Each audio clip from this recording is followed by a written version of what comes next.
Hello bachcho, let's read this question. The question says in an AP, the first term is -4, the last term is 29 and the sum of all its terms is 150. Find its common difference. तो हम देख लेते हैं की concept क्या होगा. की concept, तो आप की कॉन्सेप्ट में देखो हो जाएगा एस एन को हम लिख सकते हैं n/2 in bracket a plus l, और एस एन होता है sum of n terms, first n terms का समेशन होता है एस एन. इसके अलावा टी एन होता है, a plus n minus one into d, और इसको हम बोलते हैं nth टर्म. टर्म अब यहाँ पर आप देखो तो ए से जो हम ए को हम रिप्रेजेंट कर रहे हैं फर्स्ट टर्म से. फर्स्ट टर्म जो होता है वो ए होता है, एल होता है लास्ट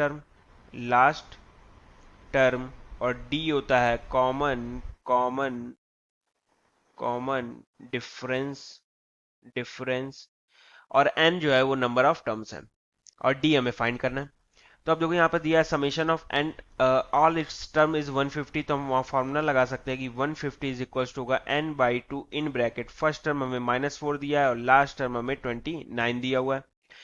ठीक है, तो यहाँ से n की वैल्यू आ जाएगी, यानी n का मतलब कि -4 से 29 तक के बीच में टोटल कितने नंबर ऑफ टर्म्स है -4 और 29 को इंक्लूड करके.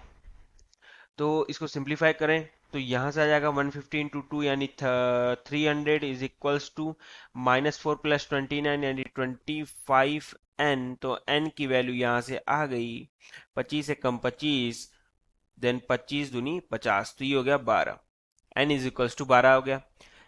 अब n आ गया 12, तो यानी 12वां नंबर का जो टर्म है वो लास्ट टर्म होगा 29. तो हम यहां से लिख सकते हैं टी एन का फॉर्मूला यूज करके कि 29 जो है वो है -4 प्लस एन, यानी 12वें नंबर का टर्म होगा -1 इंटू डी, और यहां से हम डी की वैल्यू निकालेंगे. तो इसको सॉल्व करें 29 प्लस 4 हो जाएगा 33 इज इक्वल्स टू 11d. तो डी की वैल्यू यहां से आ गई 3, और यही हमारा आंसर हो जाएगा. So the final answer is common difference is equals to 3. Hope you understood it well. Best of luck. Thank you.